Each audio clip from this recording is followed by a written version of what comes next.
கிறிஸ்தேசுக்குள் அன்பாய் அழைக்கப்பட்டு தெரிந்து கொள்ளப்பட்ட தேவனுடைய கிருபையினாலே பரிசுத்தமாக்கப்பட்ட பரிசுத்தவான்கள் இணைப்பிலே காணப்படக்கூடிய ஒவ்வொரு அருமையான சகோதர சகோதரிகள் உங்கள் அனைவருக்கும் நம்முடைய பிதாவாகிய தேவனுடைய நாமத்தினாலும் நம்முடைய அன்பின் கர்த்தருடைய நாமத்தினாலும் நம் அனைவருக்கும் கிருபையும் சமாதானமும் அன்பும் பெருக கடவுது என்ற ஒரு வாழ்த்துதலை முதலாவது உங்களோடு கூட நான் தெரிவித்துக் கொள்கிறேன்.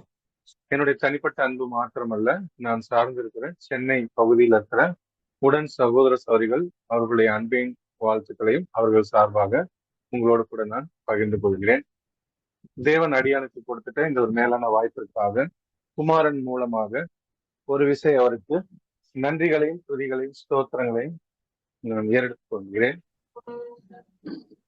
அன்பானவர்களே, விசேஷமாக ஒவ்வொரு வாரமும் புதன்கிழமை மாலை வேளையிலே நாம் தொடர்ச்சியா தியானித்து வரக்கூடியதான இந்த ஒரு தியானமாகிய விசுவாசத்தை பற்றின இந்த ஒரு தியானத்தை சகோதரர் ரசா அவர்களுடைய எழுத்துக்கள் மூலமாக நம்ம தியானித்துக் கொண்டு வருகிறோம். இந்த ஒரு தியானத்தினுடைய கடைசி கேள்வியாகிய விசுவாசத்திற்கும் அறிவுக்குமான தொடர்பு 1000 வருட அரசாட்சியில எப்படிப்பட்டதா இருக்கும் என்ற கேள்விக்கான அந்த கேள்வியில அநேக இணை கேள்விகளை கொண்ட ஒரு நீண்ட ஒரு பகுதி. அதுல நம்ம கடந்த வாரத்துல விசுவாசத்தின் விலையேற பெற்ற விசுவாசத்தின் அந்த சோதனைகளை குறிச்சு கேள்வியை பார்த்தோம்.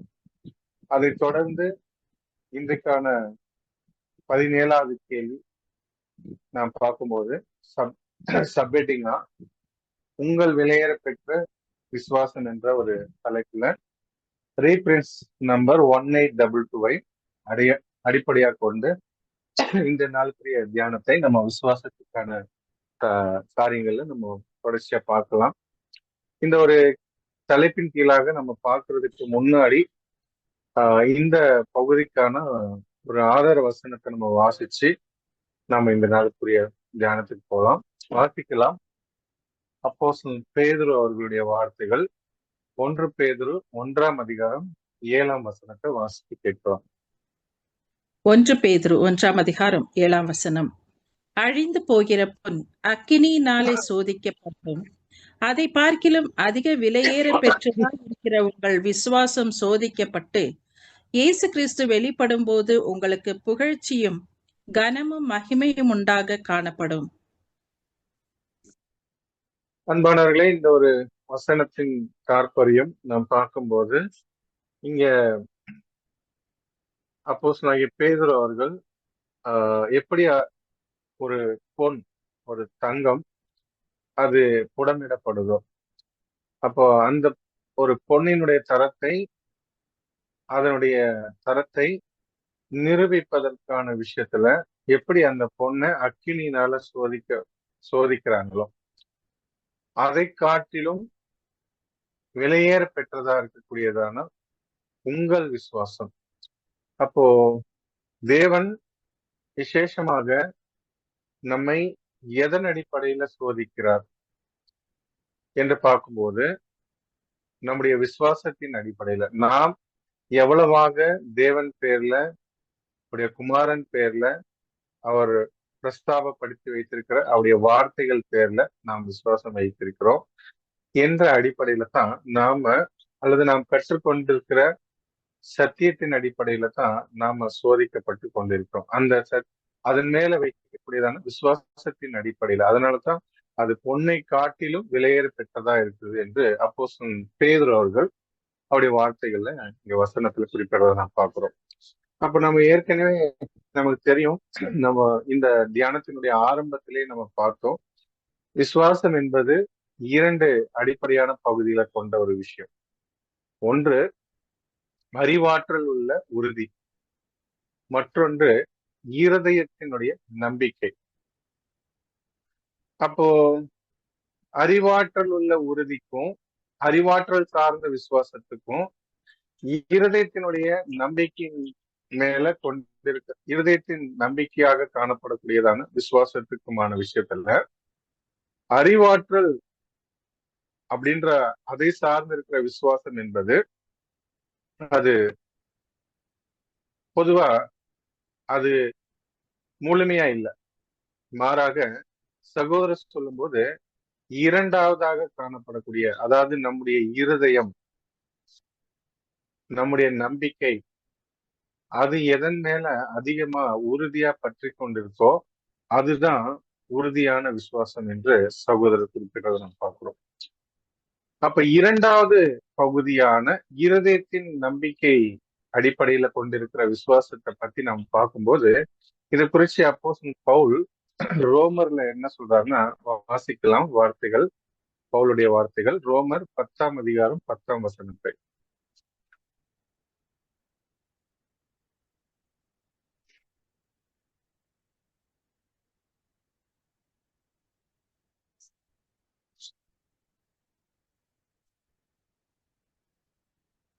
சிஸ்டர், சரிங்க பிரதர். நீதி, ரோமர் 10ஆம் அதிகாரம் 10ஆம் வசனம். நீதி உண்டாக இருதயத்திலே விசுவாசிக்கப்படும், ரட்சிப்புண்டாக வாயினாலே அறிக்கை பண்ணப்படும். ஆம் அன்பானவர்களே, இந்த வசனத்தினுடைய முதல் பாகத்தை நம்ம பார்த்தோம்னா, நீதி உண்டாக இருதயத்துல விசுவாசிக்கப்படும், ரட்சிப்பு உண்டாக வாயினாலே அறிக்கை பண்ணப்படும். அப்படின்னா அப்போ நம்முடைய விசுவாசம் என்பது அடிப்படையா அறிவாற்றல் கொண்ட விசுவாசமா மாத்திரம் இல்லாம அது இருதயத்திலே விசுவாசிக்கக்கூடிய, அதனாலதான் இந்த விசுவாசத்துக்கு என்ன பேர்னா மகா பரிசுத்தமான விசுவாசம்.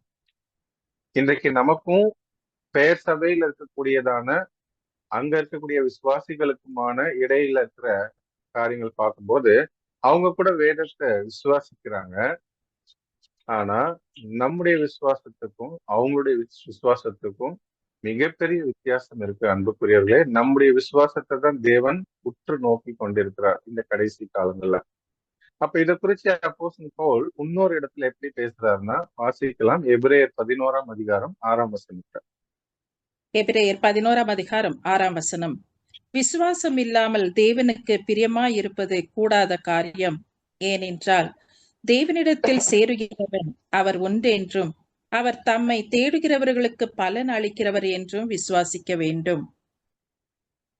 அன்பானவர்களே, இந்த வசனம் அடிக்கடி நம்ம அநேக பாடங்கள்ல கேட்டிருக்கக்கூடிய வசனம் தான், மிக முக்கியமான ஒரு வசனம்.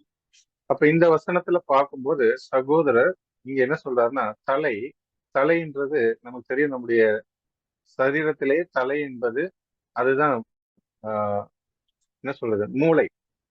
அந்த இடத்துல இருந்துதான் எல்லா அறிவின் காரியங்கள் வெளிப்படுது. அதே போல இருதயம். அப்ப இருதயம் என்பது பொதுவா அது நம்முடைய சரீரத்துல ஒரு முக்கியமான ஒரு உறுப்பு. அப்போ தலை மற்றும் இருதயம், அப்ப இதனுடைய தொடர்புடையதான காரியங்கள்ல அது சொல்லும் போது சகோதரர், இருதயம் என்பது ஒரு உணர்வை பிரதிபலிக்கக்கூடியதான ஒரு ஒரு உறுப்பாக பார்க்கப்படுது. அப்போ பொதுவா ஏதேனும் நம்ம காயப்பட்டிருக்கும் போது, அதிகமா நம்முடைய வாழ்க்கையில ஏதாவது நமக்குள்ளாக வலிகளை நம்ம அனுபவிக்கும் போது நம்ம என்ன சொல்லுவோம்னா, எனக்கு அந்த இருதயத்துல வலியா இருக்கு, மனசு வலியா இருக்குன்னு சொல்லுவோம். மாறாக எனக்கு மூளையில வலி அப்படின்னு நம்ம யாரும் சொல்ல மாட்டோம். அப்ப அன்புக்குரிய சகோதர சகோதரிகளே, அப்ப இந்த ரெண்டு உணர்வுகளுமே நாம கொண்டிருக்கிறதான விசுவாசத்துக்கு தேவையான ஒரு விஷயம் இருக்கு. அறிவு சார்ந்த விசுவாசமும் வேணும், உணர்வுகள் சார்ந்த விசுவாசமும் வேணும். இந்த ரெண்டு விசுவாசமும் அடிப்படையாக கொண்ட ஒரு விசுவாசம் தான் நம்முடைய விசுவாசமா இருக்கணும். அதனாலதான் அப்போஸ்தலன் பவுல் சொல்லும் போது இந்த அறிவு என்பது தேவனுடைய வார்த்தை, ஞானம், அந்த சத்தியத்தின் மூலமாக நாம் கொண்டிருக்கிறதான ஒரு விசுவாசம். அதை நாம் உணர்வு மூலமா பிரதிபலிக்கக்கூடியதான ஒரு விஷயம் தான். இந்த ரெண்டு விஷயமும் நம்முடைய விசுவாசத்தினுடைய மிக முக்கியமான ரெண்டு பாகங்களா இருக்கு. அப்ப இந்த ஒரு விசுவாசம் இல்லாம நம்ம தேவனை பிரியப்படுத்துவது என்பது கூடாத காரியம். அப்போ சகோதரர் சொல்லும் போது இன்றைக்கு அநேகர் இந்த ரெண்டு பகுதியை கொண்ட விசுவாசத்துல அநேகர் ஒரு பகுதியை மட்டுமே வச்சிருக்கிறாங்க. ஒரு பகுதினா என்ன, சிலர் அறிவுபூர்வமா மட்டுமே, அதாவது எப்படி சொல்றாருன்னா, சிலர் உணர்ச்சி பூர்வமா மட்டுமே விசுவாசிக்கிறவங்களா இருக்கிறாங்க. சிலர் அறிவுபூர்வமா மட்டுமே விசுவாசிக்கிறவங்களா இருக்கிறாங்க. ஏதாவது ஒரு விஷயத்த மட்டும்தான் அதிகமா கொண்டிருக்கிறாங்க அநேகர். ஆனா நமக்கு ரெண்டும் அவசியம். அப்போ ஒருவேளை அவங்களுடைய வாழ்க்கையில சில பொறி பறக்கக்கூடியதான சோதனைகள் சாத்தான் மூலமாக கடந்து வரும்பொழுது, அப்ப அந்த சோதனையின் மத்தியில அந்த சோதனையை எதிர்கொள்ளக்கூடிய விஷயத்துல அவங்க என்ன ஆயிடுறாங்கன்னா திராணி அற்றவங்களாயிடுறாங்க. காரணம், அவங்க ஒரே ஒரு பகுதியை மட்டும் விசுவாசம் கொண்டவர்களா இருக்கிறாங்க. ஒண்ணு அறிவு சார்ந்த விசுவாசமா இருக்கு, இல்லைன்னா உணர்வு பூர்வமான விசுவாசம். ஆனா சகோதரர் சொல்லும் போது இந்த ரெண்டுமே நமக்கு அவசியம். அப்போ அதனால சொல்றாரு, விசுவாசத்தினுடைய இந்த ரெண்டு பகுதிகளும், அறிவு மற்றும் உணர்வு சார்ந்த விசுவாசம், இந்த ரெண்டு பகுதியிலையும் நாம் கொண்டிருப்பவர்களாக இருக்கும் பட்சத்துல தான் நமக்குடைய இந்த ஆவிக்குரிய ஓட்டத்துல அல்லது இந்த கிறிஸ்தவ வாழ்க்கையில நம்ம முடிவு பரியந்தம் நாம என்ன பண்ண முடியும், விசுவாசத்தின் பரீட்சையில நிலைச்சு நிற்க முடியும். அப்படி நிலைச்சு நின்று கர்த்தராகிய இயேசு கிறிஸ்து அவரு வெளிப்படும் போது நாம் அவரிடத்துல நமக்கான அந்த மகா உன்னதமான ஆசீர்வாதமாகிய மகிமை கனம் அவற்றை நாம் அவரிடத்திலிருந்து பெற்றுக்கொள்ள முடியும். அப்ப கர்த்தர் இயேசு கிறிஸ்து விசேஷமாக நம்மிடத்துல இவற்றை எதிர்பார்க்கிறார். இந்த ரெண்டு பாகங்களை கொண்ட விசுவாசத்தை நம்மிடத்துல எதிர்பார்க்கிறார் என்பது சகோதரருடைய எழுத்துக்கள் மூலமா நம்ம பார்க்கக்கூடிய காரியம். அன்புக்குரியவர்களே, அப்ப தெய்வீக சத்தியத்தினுடைய அடிப்படை கோட்பாட்டை நம்ம சரியா புரிஞ்சுக்கணும் சொல்றாரு. எப்படி புரிஞ்சுக்கணும்? தேவனுடைய வார்த்தைகளின் அடிப்படையில. தேவன் இந்த ஒரு கடைசி காலங்கள்ல கர்த்தர் இயேசு கிறிஸ்து இரண்டாம் வந்திருத்தல்ல அறை கட்டி கொண்டு பந்தியிருக்க செய்து பரிமாறி கொண்டிருக்கிறதான இப்படியான ஏராளமான சத்திய போஜனங்களை நாம் உட்கொண்டு இவற்றை நாம் புரிந்து கொள்ளணும். அப்ப தெய்வீக சத்தியத்தினுடைய அடிப்படை கோட்பாடு அப்படின்னா என்ன அப்படின்னா, அதை குறிச்சு சகோதரர் சொல்லும் போது, அடிப்படை கோட்பாடு எதன் அடிப்படையில இருக்குன்னா, பிதாவாகிய தேவன் அவர்தாமே ஞானம் உள்ளவர், சர்வ வல்லமை உள்ளவர், அவர்தாமே சர்வத்தையும் சிருஷ்டித்திருக்கிறார். அவர்தாமே அண்ட சராசரங்களையும் சிருஷ்டித்து பராமரித்து இந்த காலம் மட்டுமாக அந்த சராசரத்தையும் அவர் நிர்வகித்துக் கொண்டிருக்கிறார். விசேஷமாக தேவனுடைய தெய்வீக திட்டத்துல ஆதாம் விழுந்து போனதுனால அவரை மீட்டெடுக்கும்படியான அந்த திட்டத்துல தன்னுடைய ஒரே பிறன குமாரனை தந்து இப்படியாக ரட்சிப்பின் திட்டத்தை ஏற்படுத்தி இதன் மூலமாக மனுக்குலத்தை மீட்டெடுத்து மீண்டுமாக தன்னோடு ஒப்புரவாக்கி மீண்டுமாக ஆதாம் மூலமாக இறந்துட்டதான ஆசீர்வாதங்களை கொடுக்க வேண்டும் என்பதே அவருடைய தெய்வீக திட்டத்தினுடைய முழு அம்சம்.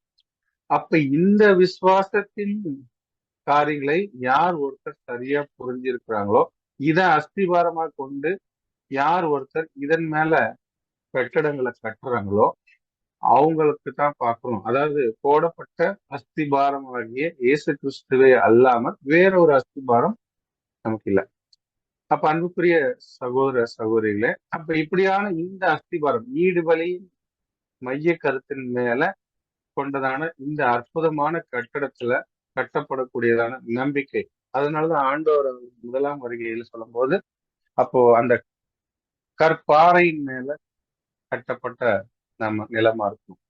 மாறாக நம்முடைய நம்பிக்கைகள் மணல் மேல கட்டப்பட்ட ஒரு விசுவாசத்தை நாம் கொண்டிருக்க கூடாது, இல்லைங்களா? அப்போ இப்படியாக நாம் பார்க்கும்போது இந்த இப்படியாக கட்டப்படக்கூடிய இந்த அஸ்திபாரத்தின் மேல கட்டப்படக்கூடிய அந்த கட்டிடத்துக்கு தேவன் அருமையான நம்பிக்கையாக ஒரு அநேக வாக்குறுதிகளை, அதாவது வாக்கு தத்தங்களை அவருடைய பிள்ளைகளுக்கு கொடுத்திருக்கிறார் என்பது வேதத்தின் மூலமா நாம பார்க்கக்கூடிய விஷயங்கள். ஆக இதை பத்தின விஷயத்துல நாம் பார்க்கும்போது அன்புக்குரிய சகோதர சகோதரிகளே, அப்போ இன்றைக்கு நாம எதன் அடிப்படையில சோதிக்கப்படுறோம்?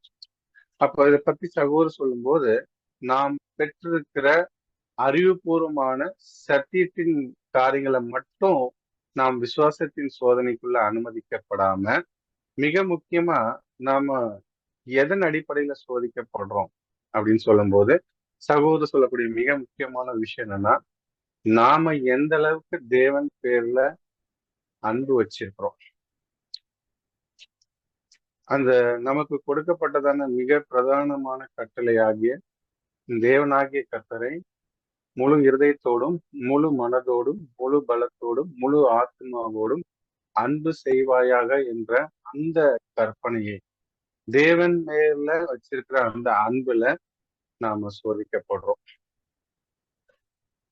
அதே நேரத்துல அன்புக்குரிய சகோதரர்களே, இப்படியாக மேல நம்ம பார்த்தோம். ஒன்று அறிவு சார்ந்த விசுவாசம், மற்றொன்று உணர்வு சார்ந்த விசுவாசம். அப்ப இந்த இரண்டு காரியங்களிலும் ஒவ்வொரு உண்மையான தேவ பிள்ளைகளும் இந்த ஒரு காலப்பகுதியில சகோதரர் சொல்லும் போது கடுமையான சோதனைக்குள்ள உட்படுத்தப்படுவாங்க.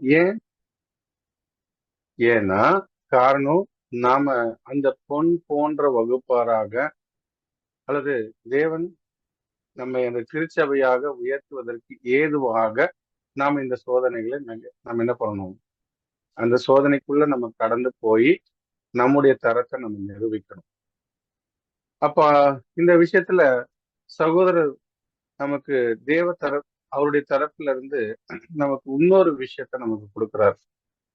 என்ன கொடுக்கிறாருன்னா, நாம் இந்த சோதனையில விழுந்து விடாதபடிக்கு கிறிஸ்துவின் படையில போர் வீரர்களா அழைக்கப்பட்டிருக்கிற நமக்கு, உண்மையான தேவ பிள்ளைகளுக்கு தேவன் என்ன கொடுக்கிறாருன்னா சர்வாயுத வர்க்கம் கொடுக்கிறார்.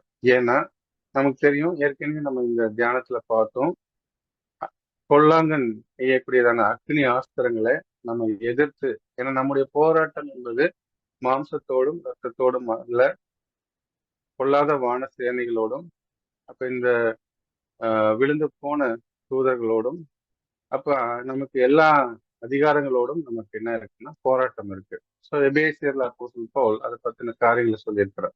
அப்போ இந்த ஒரு போராட்டத்துல நாம ஜெயிக்கணும்னா, நமக்கு தேவன் கொடுக்கக்கூடிய அருமையான அந்த சர்வாயுத வர்க்கங்களை அணிந்து கொண்டுதான் இந்த போர் செய்யணும், இல்லைங்களா? அப்போ இந்த ஒரு காரியங்களை பத்தி சகோதரர் பேசிட்டு தொடர்ந்து சொல்லும் போது என்ன சொல்றாருன்னா, நம்முடைய விசுவாசத்தின் அறிவுபூர்வமாக நாம சோதிக்கப்பட்டா, அப்போ அதுக்கு தேவன் அவருடைய தரப்புல இருந்து நமக்கு எதை சப்போர்ட்டா கொடுக்குறாரு. அப்போ உதாரணத்துக்கு கர்த்தர் இயேசு கிறிஸ்து அவருக்கு வந்துட்டதான முதலாம் அந்த 3 சோதனையில அவரு எதன் அடிப்படையில அங்க ஜெயிச்சார்? இப்ப உதாரணமாக அங்க தேவாலயத்தினுடைய உப்பருகையில இருந்து சாத்தான் ஆண்டவரை விழும்படி அங்க சொல்லும் போது, அங்க ஆண்டவர் அவருக்கு எதுல இருந்துதான் பதில் சொன்னார்? ஏன்னா சங்கீதங்களின் புஸ்தகத்துல இருந்துதான் சாத்தான் என்ன சொல்றாரு, உங்கள் பாதம் இடராதபடிக்கு தூதர்கள் பாதுகாப்பாங்கன்னு சொன்னாங்க. அப்போ அதற்கு ஆண்டவருடைய பதில் எதுவா இருந்துச்சு?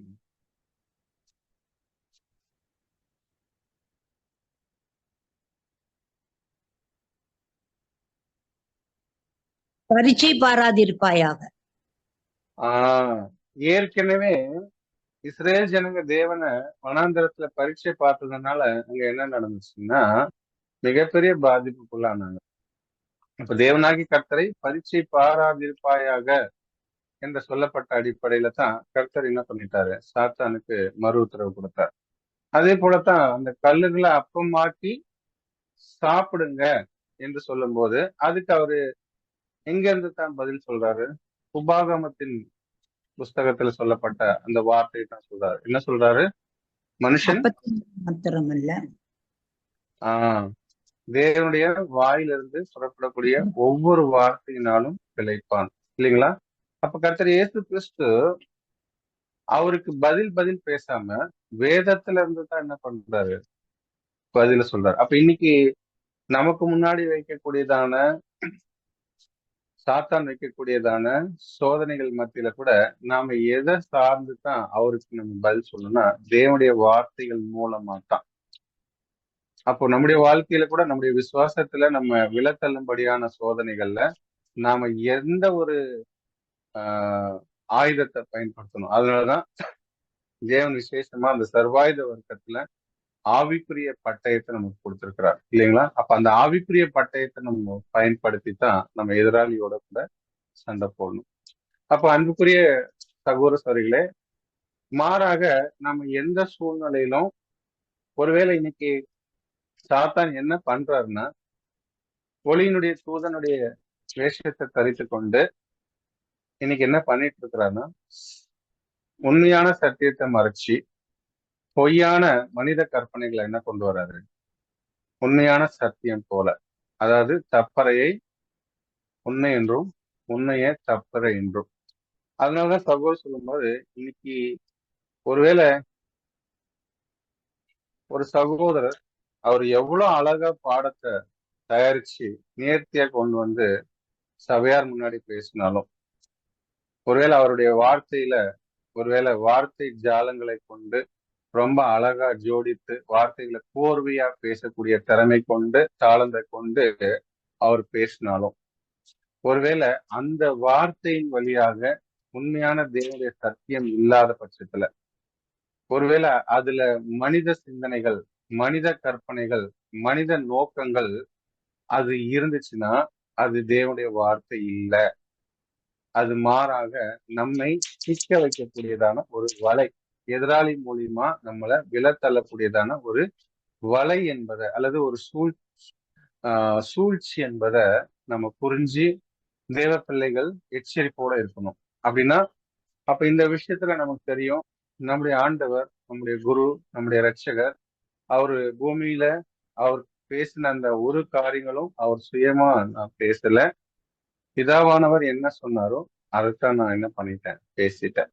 அப்ப அவருடைய அடிச்சுவடுகளை பின்பற்றும்படியாக வந்திருக்கக்கூடிய இந்த இடுக்கமான பாதையில ஓடிக்கொண்டிருக்கக்கூடிய நாம ஒருபோதும் மனித கற்பனையின் அடிப்படையில, நம்முடைய சுய சிந்தனையின் அடிப்படையில பேசுவதற்கு ஒருபோதும் தேவன் நம்மளை அனுமதிக்கிறது இல்லை. மாறாக தேவனுடைய வார்த்தையை உள்ளது உள்ளதென்று பேசுறதுக்கு தான் நமக்கு அனுமதி கொடுக்கப்பட்டிருக்கு. உதாரணங்கள் நம்ம சொல்லலாம்.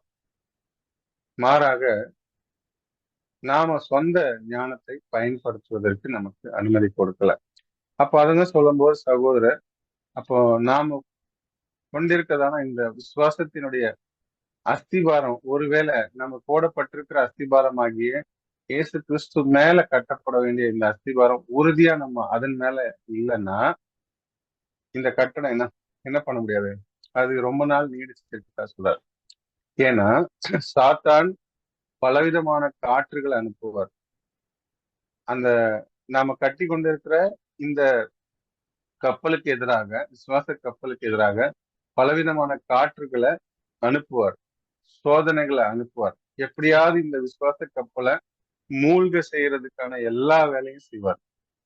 ஆனா நாம கொண்டிருக்கிறதான இந்த உறுதியான அஸ்திபாரம் ஆகிய இயேசு கிறிஸ்து, அப்போ ஆண்டவராய் இயேசு கிறிஸ்து அவர் மூலமாக பேசப்பட்டதான மூல உபதேசங்கள் மற்றும் அவர் வழி வந்த அப்போஸ்தலர்கள் மூலமாக சொல்லப்பட்டதான அருமையான ஆலோசனைகள் மற்றும் நாம வாழ்ந்து கொண்டிருக்கக்கூடிய இந்த 7ஆம் காலகட்ட லவோதிக்கேயா காலகட்ட சபையில தேவன் தெரிந்து கொண்ட பாத்திரமாகிய சகோதரர் ரசல் மூலமாக கொடுக்கப்பட்டிருக்கிறதான அந்த வேதாகமத்தினுடைய விளக்க உரைகள் என்பது, இதன் அடிப்படையாத்தான் நாம வேதத்தினுடைய காரியங்களை புரிந்து கொள்ள வேண்டியது அவசியமா இருக்கு. அன்புக்குரிய சகோதரி, ஒருவேளை இதை தாண்டி நம்ம முயற்சி பண்ணோம்னா கண்டிப்பா அது சாத்தானுடைய கண்ணிகளுக்கு நம்ம விழுவதற்கு ஏதுவாயிடும். அப்ப இப்படியாக நம்மள இந்த ஒரு காலப்பகுதியில விசேஷமா நமக்கு தெரியும், கூடுமானால் தெரிந்து கொள்ளப்பட்டவர்களையே வஞ்சிக்கக்கூடிய அல்லது விலத்தள்ளக்கூடிய வேலைகளை சாத்தான் ரொம்ப இந்த ஒரு காலப்பகுதியில் செஞ்சிட்டு இருக்கிறோம். ஏன்னா அவருடைய இலக்கு யாருன்னா பாத அங்க வகுப்பார் தான் இல்லைங்களா? அப்போ அந்த அடிப்படையில நம்ம ரொம்ப எச்சரிக்கையா இருக்கணும்.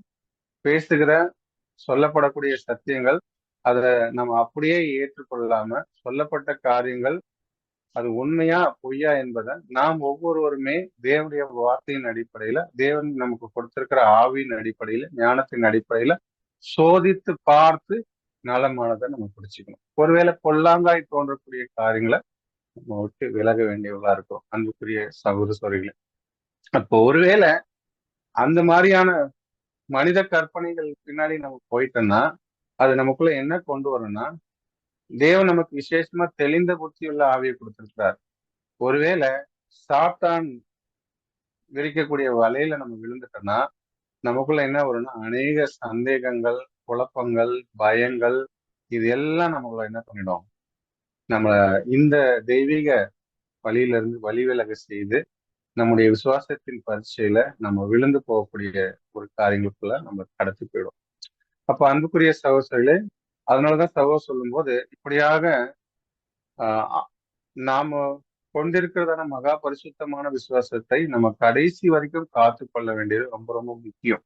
ஒருவேளை அதுல சின்ன ஒரு தொய்வு ஏற்பட்டா கூட சாத்தான் என்ன பண்ணுவாருன்னா, அவருக்கு சாதகமா அதை பயன்படுத்தி அவர் என்ன பண்ணுவாருன்னா, நம்மளை இடற செஞ்சு நம்முடைய ஆத்மா நஷ்டம் அடைகிறதுக்கு ஏதுவா நம்மளை வழி நடத்திடுவார். அப்ப அன்பானவர்களே, அதனாலதான் சகோதரர் சொல்லும்போது, ஆக நாம முதல்ல நம்முடைய விசுவாசத்தினுடைய அஸ்திபாரத்தை நம்ம கவனிக்கணும். ஏன் இதை நம்ம சொல்றோம் அப்படின்னா, நமக்கு தெரியும் கடந்த சில வருஷங்களாகவே நாம அந்த ஒரு பாஸ்கா கால பகுதியில விசேஷமாக அந்த நினைவு கூறுதல் கால பகுதியில தியானித்து கொண்டு வரக்கூடிய அந்த ஒரு சத்தியம், கர்த்தர் இயேசு கிறிஸ்து 12 அப்போஸ்தலர்களோடு கூட அவரு மேல் வீட்டறையில அந்த பழைய பஸ்காவை அல்லது யூதர்கள் முறைமையின் அடிப்படையில அந்த பஸ்காவை அவர் புசிச்சார் என்பது அது உண்மை.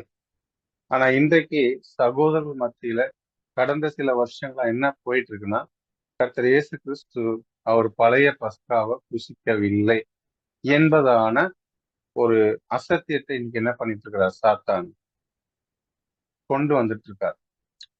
அப்ப அன்புக்குரிய சகோதரர், இது நம்முடைய அடிப்படையா நம்ம கற்றுக்கொண்டிருக்கிறதான ஒரு அஸ்திபாரமான ஒரு விஷயம்.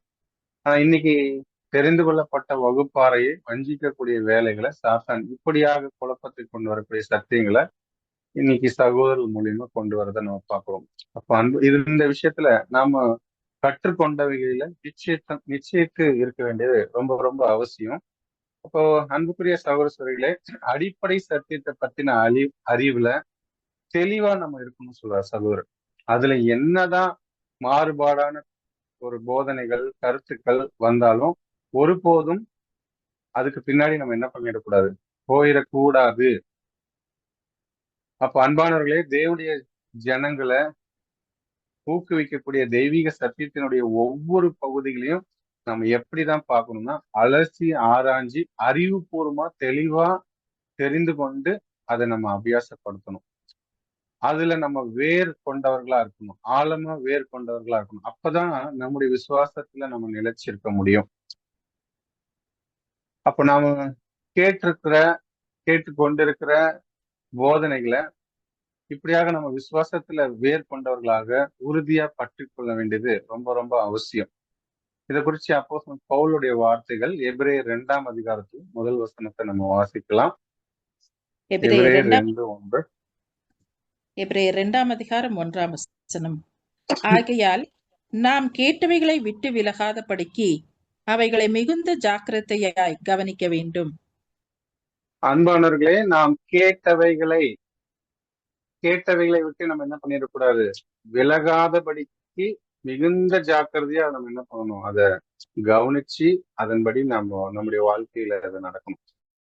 ஒருவேளை விலகிறதுக்கான வாய்ப்புகள் அதிகம் உண்டு. அதனாலதான் இங்க எச்சரிப்பா இந்த வார்த்தைகளை அப்போஸ்தலன் பவுல் மூலியமா நமக்கு ஏற்கனவே அவருடைய வார்த்தைகள் மூலமா இங்க கொடுத்திருக்கிறத நம்ம பார்க்கிறோம். அப்ப விசுவாசத்தினுடைய அடிப்படை போதனைகள்ல நாம தெளிவுள்ளவர்களா இருந்தாலும், அடிப்படை அப்படின்னும் போது நாம ஏற்கனவே பார்த்துருக்கிறோம் இல்லைங்களா, பேசிக்கலா 53 பேசிக் கிளாஸ் எல்லாம் கேட்டு அதுக்கப்புறமா தான் நம்ம என்ன பண்ணிருக்கோம், தேவனோடு கூட நல் மனசாட்சியின் உடன்படிக்கை செஞ்சிருக்கிறோம். அதுல நமக்கு தெளிவு இருந்தா கூட ஆனா அதுக்கு மேல கட்டக்கூடியதான அந்த கட்டடத்தினுடைய காரியங்கள். அப்போ அதுல நம்ம எப்படித்தான் நம்முடைய நம்பிக்கைகள் இருக்கணும்னா, அது பார்க்கும்போது அதுதான் சொல்லும்போது நம்ம ஏற்கனவே பார்த்தோம் இல்லைங்களா, நம்முடைய விசுவாசம் என்பது 2 பாகம். ஒண்ணு அறிவு சார்ந்தது, மற்றொன்று இருதயம் நம்பிக்கை சார்ந்த விஷயம். அப்போ ஒருவேளை இதுல சரியான ஒரு புரிதல் இல்லைன்னா, ஒருவேளை என்ன ஆகும், அதிகமான புயல், வெள்ளம் இதெல்லாம் கட்டடத்தை பாதிக்கக்கூடிய ஒரு நிலைக்கு வந்துடும். அப்போ அன்புக்குரிய சகோதர சகோதரிகளே, இன்றைக்கு அநேக விதமான சாத்தான் அநேக விதத்துல என்ன பண்றாருன்னா, இப்படியாக நம்மளை இந்த கடைசி காலங்கள்ல சோதிக்கக்கூடிய காரியங்கள் இருக்கு. அப்போ இந்த சோதனைகள்ல அவரை ஏற்று ஜெயிக்கணும்னா, அப்ப நம்ம எந்த அளவுக்கு தேவ ஆவியில, தேவ ஞானத்துல நம்ம நிரப்பப்பட்டு கொண்டிருக்கிறோம். அப்போ இதை குறிச்சு நான் பார்க்கும்போது, அப்போஸ்தலன் பேதுருடைய வார்த்தைகள் நீங்க சொல்லும் போது என்ன சொல்றாருன்னா, இப்போ இன்னைக்கு இருளையும் சரி, வெளிச்சத்திலையும் சரி, சத்திய போதனைகளில் மட்டுமல்ல, நாம தேவன் பேர்ல வச்சிருக்கிற நம்பிக்கை, அவருடைய வாக்கு தத்தங்கள் பேர்ல நாம கொண்டிருக்கிறதான விசுவாசம், இது எல்லாம் சார்ந்து இருக்கக்கூடிய விஷயங்களை பத்தி இங்க பேசுறாரு. அப்போ நம்முடைய முழு இருதயம்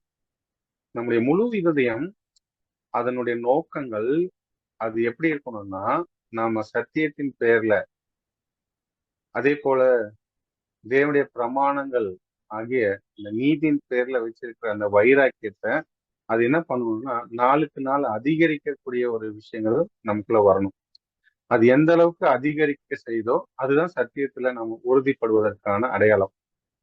அப்ப இப்படியாக நாம நாளுக்கு நாள் தேவனுடைய பிரமாணங்கள் மேல வைராக்கியம் வச்சு அதுல நம்ம அதிகரிக்கப்பட்டு அதுல ஒரு உறுதித்தன்மைக்குள்ள கடந்து போய் நாம விசேஷமாக தேவன் எதிர்பார்க்கக்கூடிய அந்த கிறிஸ்துக்குள்ளான அந்த அருமையான குணலட்சணங்களை நம்ம வளரும் போது தான் என்ன ஆகும்னா, இப்படித்தான் நம்ம என்ன பண்ண முடியும்னா, தேவன் அவருடைய நாமத்தை நம்ம மகிமைப்படுத்த முடியும், அல்லது தேவனை பிரியப்படுத்த முடியும் என்று சகோதரர் சொல்றதை நம்ம பார்க்கிறோம்.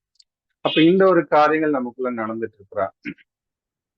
அப்ப தேவன் நம்மளை வழி நடத்தக்கூடியதான இந்த ஒரு பாதையில, இந்த சத்தியத்துல, அவருடைய வார்த்தையின் பேர்ல கொண்டிருக்கிற நம்பிக்கையில நம்ம வளர்ந்து கொண்டிருக்கிறோமா, அல்லது வைராக்கியத்தை இழந்து கொண்டிருக்கிறோமா என்பதை நாம அவங்க தனித்தனியா நாமளே சோதிச்சு பார்த்துக்கலாம். நம்முடைய இருதயமே அதற்கான பதில்.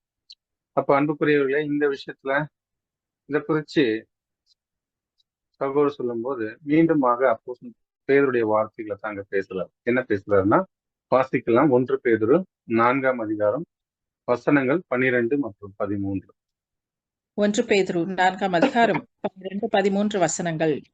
பிரியமானவர்களே, உங்களை சோதிக்கும்படி உங்கள் நடுவில் பற்றி எரிகிற அக்கினியை குறித்து ஏதோ புதுமை என்று திகையாமல், கிறிஸ்துவின் மகிமை வெளிப்படும் போது நீங்கள் களி கூர்ந்து மகிழும்படியாக அவருடைய பாடுகளுக்கு நீங்கள் பங்காளிகளானதால் சந்தோஷப்படுங்கள். அன்பானவர்களே, இங்க சோதனை பற்றி பேசுறாங்க. இந்த சோதிக்கக்கூடியதான ஒரு விஷயத்துல பார்க்கும்போது, அக்கினி என்பது நம்முடைய வாழ்க்கையில நாம கடந்து போகக்கூடியதான அனுபவங்கள். அதாவது விசேஷமா சொல்லிட்டோம்னா, பாடுகள், உபத்திரவங்கள், கஷ்டங்கள், துன்பங்கள், இது எல்லாமே என்னதுங்க, அக்கினி தான். அப்போ அப்படியாக நம்முடைய வாழ்க்கையில அநேக பாடுகள், உபத்திரவங்கள் கடந்து போகும்போது ஒரு தேவ பிள்ளை என்ன நினைக்க கூடாதுன்னா, இதெல்லாம் ஏன் நம்முடைய வாழ்க்கையில, நான் தேவனை அன்பு செய்யறனே, ஆண்டவரை இயேசு கிறிஸ்துவ அன்பு செய்யறனே, அவருடைய வார்த்தைகளுக்கு நான் தொடர்ந்து கீழ்ப்படுகிறேனே, ஏன் எனக்கு இப்படி அக்கினி போன்றதான சோதனைகளை தேவன் அனுமதிக்கிறார் அப்படின்னு நாம நினைச்சோம்னா, அப்ப இந்த வசனத்தின் அடிப்படையில பார்க்கும்போது கண்டிப்பா நம்ம யாரா இருக்க முடியாதுங்க. ஏன்னா வசனத்தினுடைய 2வது பாகம் என்ன சொல்லுது, கிறிஸ்துவின் மகிமை வெளிப்படும் போது நீங்கள் களிகூர்ந்து மகிழும்படியாக அவருடைய பாடுகளுக்கு நம்ம யாரா இருக்கிறோம், பங்காளிகளாய். ஒருவேளை எனக்கு சோதனை வேண்டாம், பாடுகள் வேண்டாம், உபத்திரம் வேண்டாம், கஷ்டங்கள் வேண்டாம், அப்படின்னு நாம ஒருவேளை, அதாவது பொதுவா உலக பிரகாரமான பாடுகளை பத்தி இங்க அப்போஸ்தலன் பேசுறது இல்ல. ஒருவேளை நம்ம தீமை செஞ்சு அதன் மூலமா அனுபவிக்கக்கூடியதான பாடுகளை பத்தி பேசல. மாறாக நாம் தேவனை அன்பு செய்வதன் மூலமாக அல்லது குமாரனை அன்பு செய்வதன் மூலமாக நமக்கு ஏற்படக்கூடியதான நஷ்டங்கள், கஷ்டங்கள், பாடுகள் அல்லது அவருடைய வார்த்தையின்படி நாம் உண்மையாய் நடக்கும்போது நம்முடைய வாழ்க்கையில நாம் கடந்து போகக்கூடியதான சில அனுபவங்கள். அப்ப அந்த அனுபவங்கள் எதுக்குன்னா, ஏன்னா அதனாலதான் அப்போஸ்தலன் பவுல் வேறு இடத்துல சொல்லும் போது இக்காலத்து பாடுகள் வரக்கூடிய மகிமைக்கு ஒப்பானது அல்ல. இப்ப எந்த அளவுக்கு அதுக்காக நம்ம வாலண்டியரா போய் நான் பாடு அனுபவிக்கிறேன்னு நாம என்ன பண்ணக்கூடாது, அப்படி சொல்லல. ஏன்னா கர்த்தர் இயேசு கிறிஸ்து அவருடைய வேலை வர வரைக்கும் காத்திருந்தார். அது போலத்தான் நம்முடைய வாழ்க்கையில இயல்பா நாம தேவனுடைய வார்த்தையின்படி நடக்கும்போது கண்டிப்பா என்ன வரும், உண்மையா தேவ பிள்ளையா நடந்தோம்னா பாடுகள் நமக்கு உண்டு. ஏன்னா அநேக உபத்திரவத்தின் வழியாகத்தான் நம்ம எங்க போக முடியும், தேவனுடைய ராஜ்யத்துக்குள்ள பிரவேசிக்க முடியும் இல்லைங்களா? அதே போல அவரோட கூட பாடுகளை சகித்தோமானால் அவரோட கூட என்ன பண்ண முடியுங்க, ஆளுகை செய்ய முடியும். அப்படின்னா அப்ப இந்த பாடுகள், கஷ்டங்கள் இது எல்லாமே தேவ பிள்ளைகளுக்கு மிகப்பெரிய ஒரு சந்தோஷத்துக்கான ஒரு சந்தோஷத்துக்கு கொண்டு போகக்கூடியதான வழிகள். அப்ப இந்த வசனத்தினுடைய விஷயத்துல அப்போஸ்தலன் பேது என்ன சொல்ல வர்றன்னா, அடிப்படையான ஒரு விஷயத்தை பத்தி பேசல, அடிப்படை போதனைகளை பத்தி இந்த வசனம் பேசுறது இல்லைங்க. இது யாருக்கு இந்த வசனம் சொல்லப்படுதுன்னா, கிறிஸ்துக்குள்ளாக ஒரு முதிர்ந்த ஒரு பூர்ண புருஷ நிலையை அடையும்படியாக முயற்சி செய்து கொண்டிருக்கிற தேவ பிள்ளைகளுக்கு தான் இந்த போதனைகள் புரியும். மாறாக கிறிஸ்துக்குள்ளாக பால் உண்ணக்கூடிய நிலைமையில இருக்கிறவங்களுக்கு இந்த வசனம் பேசுறது இல்லை. அப்போ சகோதரர் சொல்லும்போது இப்படியாக அடிப்படை போதனையை பற்றி இது பேசல. அப்ப போதனையில நிலைத்திருக்கக்கூடிய விஷயத்துல, அதாவது விசேஷமாக கர்த்தர் இயேசு கிறிஸ்து சொல்லிட்டார் இல்லைங்களா மலை பிரசங்கத்துல, நீதி நிமித்தம் துன்பப்படுகிறவர்கள் பாக்கியவான்கள். அப்போ இப்படியாக தேவனுடைய சத்தியத்தின் மேல கொண்டிருக்கிறதான வைராக்கியத்தின் நிமித்தமாக கடந்து போகக்கூடியதான கிறிஸ்துவின் மூலம், அதாவது அவர் பேர்ல வச்சிருக்கிற அந்த அன்பின் நிமித்தமா கடந்து போகக்கூடியதான உபத்திரவங்கள் மூலமா வரக்கூடியதான சோதனையை பற்றி தான் இங்க அப்போஸ்தலன் பேதுரு பேசுறாரு. அப்ப இதை குறிச்சு சொல்லும் போது, ஆக அப்போஸ்தலன் இதை பத்தி சொல்லும் போது என்ன சொல்றாருன்னா, கிறிஸ்துவின் நிமித்தம் நாம இந்த ஒரு காலப்பகுதியில துன்பப்படுறோமா, கண்டிப்பா வசனத்தின் அடிப்படையில நம்ம என்ன பண்ணலாம், சந்தோஷப்படலாம். ஏன்னா அந்த அளவுக்கு நமக்கு என்ன இருக்குங்க, மகிமையில ஆசீர்வாதங்கள் கொட்டி கிடக்கு. அப்போ ஏன் அப்படின்னா, இப்படி நம்ம யாரெல்லாம் இன்னைக்கு துன்பப்படுறோமோ நமக்கு மகிமையில சந்தோஷங்கள் காத்திருக்கு, அதை நிமிச்சு நம்ம இப்பவே நம்ம என்ன பண்ணலாம், சந்தோஷப்படலாம். அதே நேரத்துல அப்படி யாரெல்லாம் இந்த துன்பப்படுதலுக்குள்ள போறாங்களோ அவங்க மேலதான் தேவனுடைய மகிமையான அந்த ஆவி தங்கு இருக்கு சொல்ற சகோதரர். அப்போ அப்படியாக அந்த ஆவி தங்கி இருந்து நாம தொடர்ந்து தேவனுடைய வழியில நடந்து நாம விசேஷமாக இந்த சத்தியத்தின் நிமித்தமாக பாடுகளை சகிக்க வேண்டியவர்களா இருக்கிறோம். அப்ப அப்படியாக நம்ம சகிக்கும் பொழுது விசேஷமாக சகோதரர் சொல்லும் போது, ஆக நம்ம கிறிஸ்தவ போதனைகளுக்காகவும் கிறிஸ்துவுக்காகவும் பாடு அனுபவிக்கும் போது நமக்குள்ள என்ன வரணும், நம்முடைய சிந்தனையில என்ன வரணும்னா, நாம வெட்கப்பட வேண்டிய அவசியமே இல்லை. வெட்கப்படாம நாம அது நிமித்தம் தேவ நாமத்தை என்ன பண்ணலாம், மகிமைப்படுத்தலாம். ஏன் வெட்கப்படக்கூடாது? ஒருவேளை இந்த இடத்துல அப்போஸ்தலன் பவுல் எபிரேயர்ல சொல்லும் போது கர்த்தர் இயேசு கிறிஸ்து நம்முடைய தலை இல்லைங்களா, அவருடைய அனுபவத்தை ஒப்பிட்டு அங்க பேசுவார் இல்லைங்களா. வேணா வசனம் வாசிக்கலாம், எபிரேயர் 12ஆம் அதிகாரம் 2ஆம் வசனத்தை வாசிக்கலாம். எபிரேயர் 12ஆம் அதிகாரம் 2ஆம் வசனம். அவர் தமக்கு முன் வைத்திருந்த சந்தோஷத்தின் பொருட்டு அவமானத்தை எண்ணாமல் சிலுவையை சகித்து தேவனுடைய சிங்காசனத்தின் வலது பார்சத்தில் வீற்றிருக்கிறார். அன்பானவர்களே, கர்த்தர் இயேசு கிறிஸ்து ஒருவேளை அந்த சிலுவையின் அனுபவங்களை ஒருவேளை அவர் அவமானமா நினைச்சிருந்தாருன்னா இன்னைக்கு நமக்கு ரட்சிப்பு இருக்குங்களா?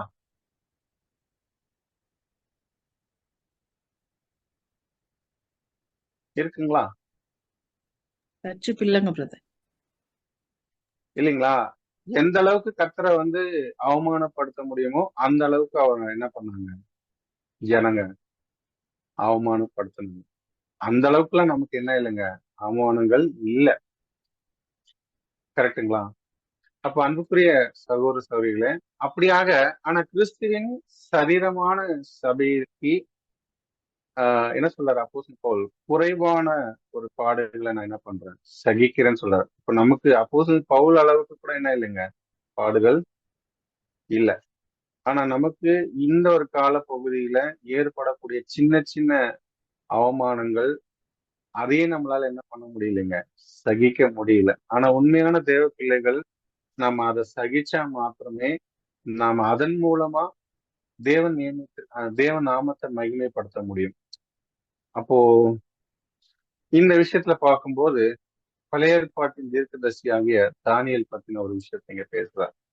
அப்ப தானியேல் தீர்க்கதரிசி விசேஷமா இந்த முடிவு காலத்தை பத்தி அவர் பேசியிருக்கிறார் இல்லைங்களா? அப்ப முடிவு காலத்துல என்ன என்ன நடக்கும்? தானியேல் புஸ்தகத்துல நம்ம வாசிக்கிறோம் இல்லைங்களா? முடிவு காலத்துல அநேகர் சுத்திகரிக்கப்பட்டு வெண்மையும் பரிசுத்தமாக்கப்படுவாங்க. அதே போல மல்கியா தீர்க்கதரிசி அவர் சொல்லும் போது அவருடைய வார்த்தைகள் என்ன சொல்றாரு? அவரு புடமிடுகிற அக்கினியை போலவும் வண்ணாருடைய சவுக்காரத்தை போலவும் அவரு ஜனங்களை சுத்திகரிப்பார். அப்போ இந்த ஒரு சுத்திகரிப்பு, புடமிடுதல் இதெல்லாம் கடைசி காலத்துல கண்டிப்பா உண்டு. அந்த ஒரு சுத்திகரிப்பின் காரியங்கள்ல முடிவு பரியந்தம் நாம இந்த விசுவாசத்தினுடைய நல்ல போராட்டத்தை போராடணும். ஏன் போராடணும்ன்றத அப்போஸ்தலன் பவுலுடைய வார்த்தைகளை வாசிக்கலாம். 2 வசனங்களை. முதல் வசனமாக 1 தீமோத்தேயு 6ஆம் அதிகாரம் 12ஆம் வசனத்தை வாசிக்கலாம். 1 தீமோத்தேயு 6:12. 1 தீமோத்தேயு 6ஆம் அதிகாரம் 12ஆம் வசனம். விசுவாசத்தின் நல்ல போராட்டத்தை போராடு, நித்திய ஜீவனை பற்றிக்கொள், அதற்காகவே நீ அழைக்கப்பட்டாய். அநேக சாட்சிகளுக்கு முன்பாக நல்ல அறிக்கை பண்ணுபவனாயும் இருக்கிறாய். இப்ப வசனத்தினுடைய முதல் வார்த்தை என்னன்னா, விசுவாசத்தின் நல்ல போராட்டத்தை நம்ம போராட அழைக்கப்பட்டிருக்கிறோம். அதனாலதான் அப்போஸ்தலன் பவுல் அவருடைய கடைசி தருணத்துல கூட என்ன சொல்றாரு? நல்ல போராட்டத்தை போராடினேன், இது முதல் எனக்கான கிரீடம் எனக்கு வைக்கப்பட்டிருக்கு. அப்ப நாம் அனைவருமே விசுவாசத்தின் நல்ல போராட்டத்தை போராட அழைக்கப்பட்டிருக்கிறோம், தெரிந்து கொள்ளப்பட்டிருக்கிறோம். இன்னொரு இடத்துல பவுல் சொல்லும் போது 2 தீமோத்தேயு 2ஆம் அதிகாரத்தில் 3வது வசனத்தை வாசிக்கலாம். 2 தீமோத்தேயு 2ஆம் அதிகாரம் 3ஆம் வசனம். நீயும் இயேசு கிறிஸ்துவுக்கு நல்ல போர் சேவகனாய் தீங்கு அனுபவி. ஆமா, இயேசு கிறிஸ்துவுக்குள் நல்ல போர் சேவகனாய் தீங்கு அனுபவிக்கிறதுக்கு நம்ம என்ன பண்ணிருக்கோம்? அழைக்கப்பட்டிருக்கிறோம், தெரிந்து கொள்ளப்பட்டிருக்கிறோம் அன்பானவர்களே. அப்போ இந்த மாதிரி ஒரு உபத்திரவங்களை, பாடுகளை அனுபவிக்கிறதுக்காக கடந்து வந்திருக்கக்கூடிய நமக்கு சங்கீதங்கள்ல இருந்து அநேக ஆறுதலான வசனங்களை தேவன் கொடுத்திருக்கிறாரு. ஆனா நமக்கு நேரம் கிடையாது. ஒருவேளை சகோதரிகள் நீங்க வாய்ப்பு இருக்கும் பட்சத்துல உங்க வீட்டுல நீங்க இந்த வசனங்களை வாசிக்குங்க. நான் வேணா வசனத்தை மாத்திரம் மென்ஷன் பண்றேன், நீங்க நோட் பண்ணிக்கோங்க. விசேஷமா சங்கீதங்களின் புஸ்தகத்துல 77ஆம் சங்கீதத்துல 1 முதல் 14 வசனங்கள், அதே போல 116ஆம் சங்கீதத்துல 1ல இருந்து 14 வசனங்கள், சங்கீதம் 34ஆம் சங்கீதத்துல 19ஆம் வசனம், அதே போல சங்கீதம் 31ல 24, 2 தெசலோனிக்கேயர்ல 3ஆம் அதிகாரத்துல 3ஆம் வசனம். நம்ம வேணா இந்த ஆறுதலான வசனங்கள்ல சங்கீதங்கள்ல வேணா இந்த 34ஆம் சங்கீதம் 19ஆம் வசனத்தை நம்ம வாசிக்க கேட்கிறோம்.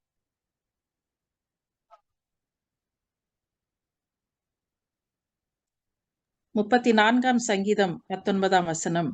நீதிமானுக்கு வரும் துன்பங்கள் அநேகமாயிருக்கும், கர்த்தர் அவைகளில் எல்லாவற்றிலும் நின்று அவனை விடுவிப்பார். அன்பானவர்களே, விசுவாசத்தினாலே நீதிமான்களாக்கப்பட்ட நம்முடைய வாழ்க்கையில கூட அநேக துன்பங்கள் இருந்தாலும் கண்டிப்பா தேவன் நம்மோட கூட இருக்கிறார்ன்றதுதான் நம்முடைய நம்பிக்கை. அதே போல சங்கீதங்களின் புஸ்தகத்துல 31ஆம் சங்கீதம் 24ஆம் வசனத்தை வாசிக்கலாம். 31ஆம் சங்கீதம் 24. 24.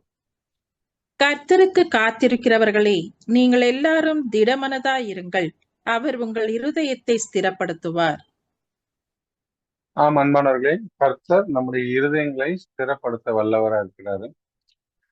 அப்போ அன்பான சகோதர சகோதரிகளே, நாம எந்த பக்கத்துல நெருக்கப்பட்டாலும், எப்பக்கத்துல நெருக்கப்பட்டாலும் நாம உணர வேண்டிய இங்க ஒரு சில கேள்விகளை நமக்கு முன்னாடி வைக்கிறார். என்ன வைக்கிறாருன்னா, நம்ம எந்த பக்கத்துல நெருக்கப்பட்டாலும் தேவனுடைய பாதுகாப்பையும் அன்பையும் அரவணைப்பையும் அவர் நமக்கு கொடுத்திருக்கிற வாக்கு தத்தத்தையும் நாம சந்தேகிக்கிறோமா? இது முதல் கேள்வி.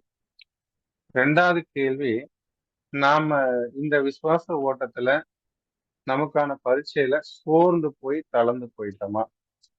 மூணாவது கேள்வி, உங்கள் எதிராளி உங்களை விட மிகவும் பலசாலி என்று நாம நினைக்கிறோமா?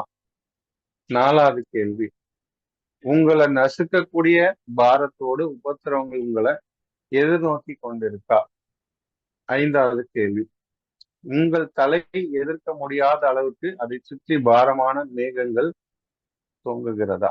அப்ப இப்படிப்பட்டதான கேள்விகள் நம்முடைய வாழ்க்கையில கண்டிப்பா சகோதர சகோதரிகளா இதுல கண்டிப்பா நம்ம சில விஷயங்களை கடந்து போயிட்டு இருக்கோம். ஆனா சகோதரர், இந்த கேள்வி எல்லாமே எதுனா ஒரு நெகட்டிவான விஷயத்த பேசக்கூடிய விஷயங்களா இருந்தாலும், ஆனா இதெல்லாம் எளிது சொல்றாரு. இதை நம்ம இந்த ஒரு காரியங்களை கடந்து போவது என்பது போது ரொம்ப எளிதா மேல சொல்லப்பட்ட காரியங்களை நம்ம கடந்து போக முடியும். ஆனா அதுக்கு தேவை என்னன்னா இந்த ஒரு விசுவாசம். இந்த மகா பரிசுத்தமான விசுவாசத்துல நம்ம எந்த அளவுக்கு நம்ம பலப்படுறோமோ அந்த அளவுக்கு இந்த மேல சொல்லப்பட்டதான அனைத்து விஷயமே நம்ம ஜெயிக்க முடியும் சொல்றாரு. அப்ப அதனாலதான் பார்க்கும்போது இந்த நேரத்துல நம்முடைய இந்த ஒரு விசுவாசத்தினால சகலத்தையும் நம்ம என்ன பண்ணலாம், என்ன பிரச்சனைகள் வந்தாலும். அதனால நமக்கு அப்போஸ்தலன் பவுலுடைய வார்த்தைகளை நம்ம பார்க்கும்போது கிறிஸ்துவனுடைய அன்பை விட்டு பிரிக்கத்தக்கது எதுன்னு கேட்கிறார் இல்லைங்களா? நாசமோசமோ உபத்திரவமோ இல்லைங்களா? அவருடைய வார்த்தைகளை நம்ம படிக்கிறோம் இல்லைங்களா? எது வந்தாலும் கிறிஸ்துவனுடைய அன்பை விட்டு எதுவுமே என்னை பிரிக்க முடியாது சொல்றாரு. அப்ப அந்த அளவுக்கு எந்த அளவுக்கு அப்போஸ்தலன் பவுலிடத்துல அந்த விசுவாசம் இருந்துச்சுன்னா, அவருக்கு நியமிக்கப்பட்ட அந்த ஒரு ஓட்டத்துல எவ்வளவு சோதனைகளை பாடுகளை அவரு தாங்கினார் இல்லைங்களா, சகிச்சார்.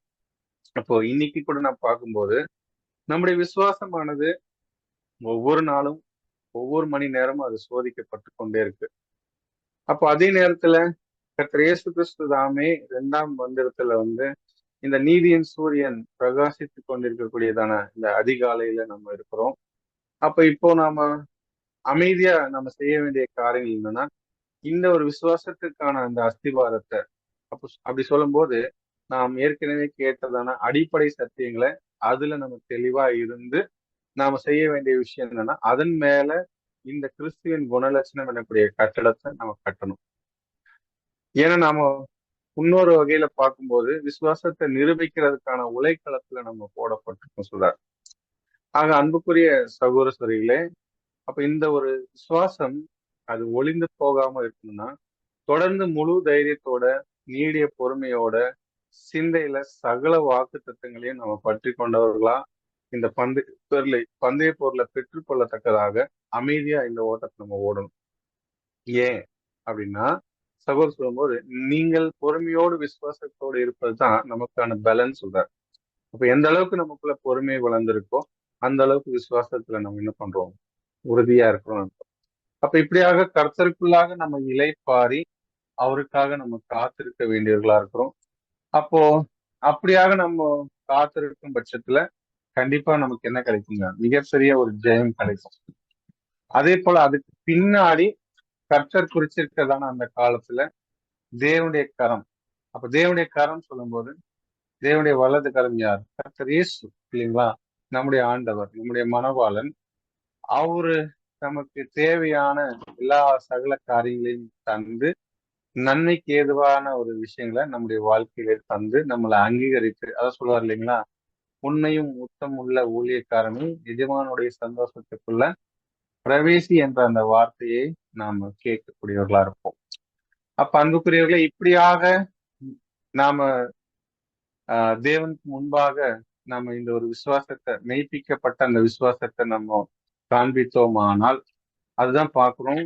அக்னியினால சோதிக்கப்பட்டும், ஆனா அந்த ஒரு பொன்னை காட்டிலும் விலையேற பெற்றதான அந்த விசுவாசத்தை நாம நிரூபிக்கும் பட்சத்துல நம்முடைய வாழ்க்கையில நாம விசேஷமாக நம்ம பார்த்தோம், விலையேற பெற்ற விசுவாசத்துல நாம நிலைச்சிருக்கிறோம் என்பதை தேவனுக்கு முன்னாடி நம்ம நிரூபிக்கக்கூடியவர்களா இருப்போம்.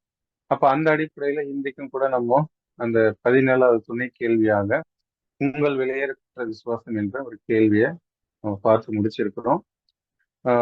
இந்த நாளிலும் கூட தேவனுடைய அருமையான வார்த்தைகளை உங்களோட பகிர்ந்து கொள்ள தேவன் அடியானுக்கு கொடுத்த இந்த மேலான வாய்ப்பிற்காக குமாரன் மூலமாக ஒரு விஷயம் அவருக்கு நன்றிகளை எடுத்துக்கொள்கிறேன். பொறுமையோடு கேட்ட உங்களையும் அடியானையும் தேவன் தாமே ஆசீர்வதிப்பாராக. ஆமீன்.